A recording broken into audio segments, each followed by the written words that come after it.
todo o país essa semana. Ele tinha 60 anos e sofreu um acidente em casa na Flórida, Estados Unidos. O Gugu manifestou em vida a vontade de doar todos os órgãos e a família dele atendeu. Os órgãos já foram removidos e devem beneficiar dezenas de pessoas. O repórter Tiago Eltz está na Flórida e traz outras informações. Tiago. Oi, Tadeu, Poliana, boa noite a todos. A cirurgia para retirada para o transplante dos órgãos começou às 4 da manhã de hoje e se estendeu por mais de 6 horas. Na nota que a assessoria de imprensa divulgou, eles contam que a família questionou os médicos daqui se seria possível levar alguns órgãos para o Brasil para serem doados lá. Mas isso não é possível por conta da distância e da legislação. Os órgãos serão doados aqui nos Estados Unidos e devem ajudar até 50 pessoas. O corpo de Gugu está agora no que é o IML daqui para passar pelos últimos exames e só depois disso o processo de repatriação do corpo deve começar, a preparação para o traslado para o Brasil. Em São Paulo, ele será velado na Assembleia Legislativa e parte do velório será aberto ao público. A família não sabe ainda quanto tempo vai levar até que o velório aconteça, até que o corpo chegue ao Brasil, mas também já sabe que o sepultamento vai ser no cemitério Getsemane, no Morumbi. Hoje, os 3 filhos de Gugu usaram as redes sociais para agradecer o apoio e o carinho de todos. O filho mais velho, o João Augusto, escreveu: "Meu pai foi uma pessoa abençoada, era meu herói e inspirador. Tenho certeza que ele estará sempre conosco e em nossos corações." Gugu passou os últimos momentos aqui na Flórida, com a família, na casa deles, exatamente do jeito que eles tinham escolhido viver. O refúgio que a família de Gugu escolheu fica numa região da Flórida muito diferente das cidades brasileiras. E não é só por causa da infraestrutura planejada, de espaços bem cuidados, não é por causa da Disney, que atrai milhões de brasileiros, mas por causa do que se vê nas ruas, ou do que não se vê, pessoas. As cidades no entorno de Orlando são formadas por centenas de condomínios fechados. De alguns anos para cá, muitos brasileiros famosos, incluindo Gugu, começaram a buscar essa tranquilidade em uma cidade específica, Celebration. O apresentador fazia coisas aqui que só o anonimato permitia. Eu vou entrar numa garagem agora, numa casa, para ver quais são os preços e o que tem para vender. Andando por essas ruas aqui, às vezes a gente tem a impressão de que está dentro do cenário de um filme americano. Isso não é tão por acaso assim, não. Celebration é uma cidade que foi construída pela Disney. Tem muita gente que tem casas aqui, que vive por aqui, né? Luigi Baricelli, Gugu, Silvio Santos, Jorge Ben. Kiko conhecia Gugu desde quando era um pré-adolescente, quando ele e os irmãos formavam o KLB, a banda que foi sucesso no começo dos anos 2000. Ele anunciou pela primeira vez o KLB para o Brasil.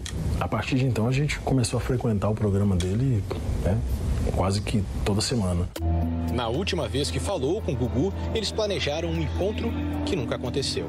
Eu me lembro de uma foto que ele postou andando de bicicleta, né, no Celebration. Eu falei, pô, conheço esse lugar e a gente precisa andar de bicicleta junto, alguma coisa assim.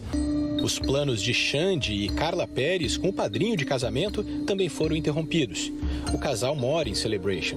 A Carla tá muito abalada. Conversaram sobre possíveis planos da gente passar o Natal junto, perguntou se a gente ia estar o Natal lá, em Orlando. E eu acho que até por isso mesmo, tá sendo tão difícil para todos nós. Gugu também era o padrinho da filha do casal. A gente não entende, a gente fica sem entender, cara, né? A gente sente que era cedo demais. Depois de Celebration, a família de Gugu mudou para uma cidadezinha vizinha, Windermere. O novo condomínio trazia uma comodidade a mais na vida americana. Fica a 5 minutos de carro da escola dos filhos de Gugu. Aqui, os 3, João Augusto, de 18 anos, e as gêmeas, Sofia e Marina, de 15, levavam uma vida comum, como os adolescentes da cidade. Não tinham o assédio por serem filhos de Gugu. Discrição também é uma das características da mãe das crianças. Pessoas que conhecem Rose de Mateu aqui demoraram muito tempo para saber que ela era companheira de Gugu, mesmo quem a via sempre na igreja.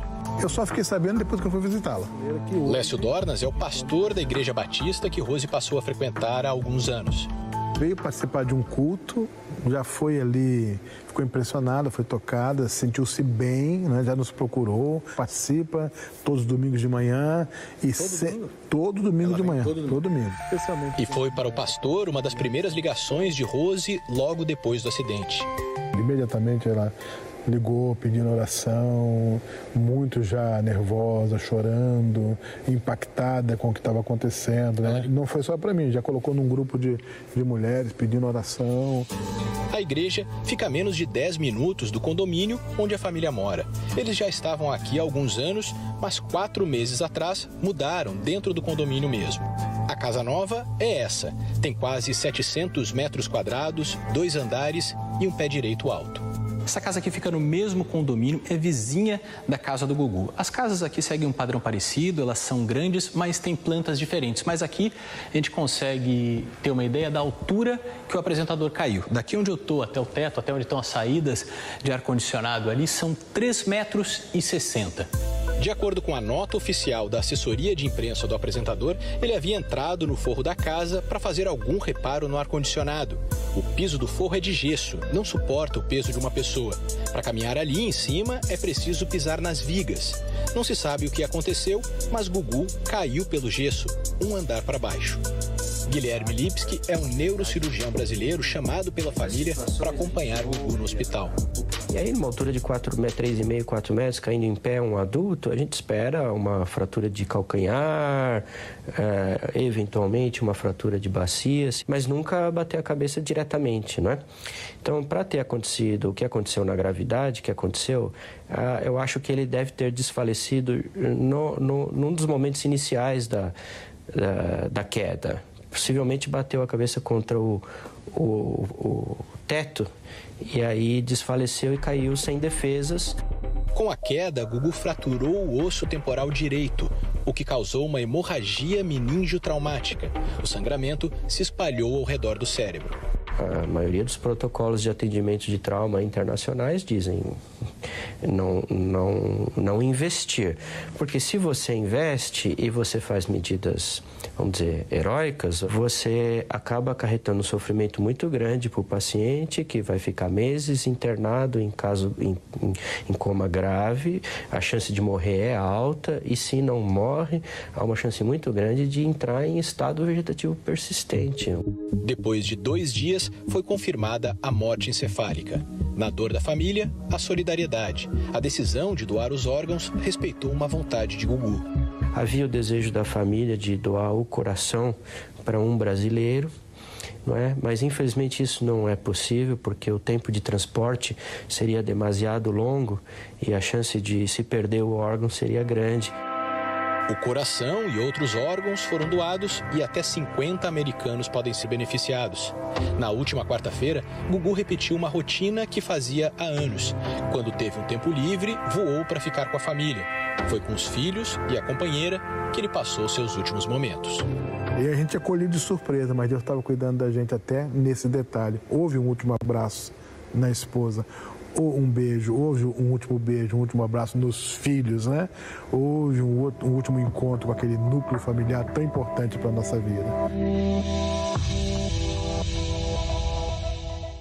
Aqui no Brasil, nós conversamos com as pessoas que estiveram com o Gugu antes da última viagem para os Estados Unidos. São funcionários e amigos que conviviam com ele no dia a dia e que contaram pra gente como era o apresentador na intimidade.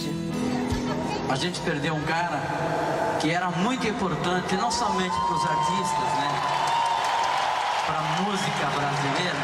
No palco, a homenagem dos amigos. Eu recebi essa notícia do Gugu aí, eu fiquei muito triste demais. Fora das câmeras ele era exatamente igual. Sabe, aquele astral, né? Sempre sorrindo, sempre brincando. Era inspirador assistir uma gravação ou participar de uma gravação. E ele se divertia muito. Ele tinha esse carinho com as pessoas, com a equipe sempre, sabe? Simpatia. Vivo para todo o Brasil! Todo mundo lembra do Gugu como uma figura alegre da TV. Mas essa não é uma história sobre o apresentador Gugu. Essa é a história do Augusto. É o Augusto que tem as falhas, o ser humano que sofre, que que é pai, que é filho. Ele vinha com um boné branco, uma camiseta simples, nada demais, com uma bermuda, uma sandália. Desde quando ele frequenta a casa, ele sempre almoçava ou jantava um bacalhau. Ele era o aluno que chegava atrasado na faculdade porque já estava trabalhando. Contada por pessoas que conheciam o homem e não a celebridade. Era esse menino aqui, ele era pajem. De terninho. De terninho, primeiro terno do Gugu, né? Esse é o escritório do Gugu em São Paulo. E o Fantástico veio até aqui e conversou com amigos íntimos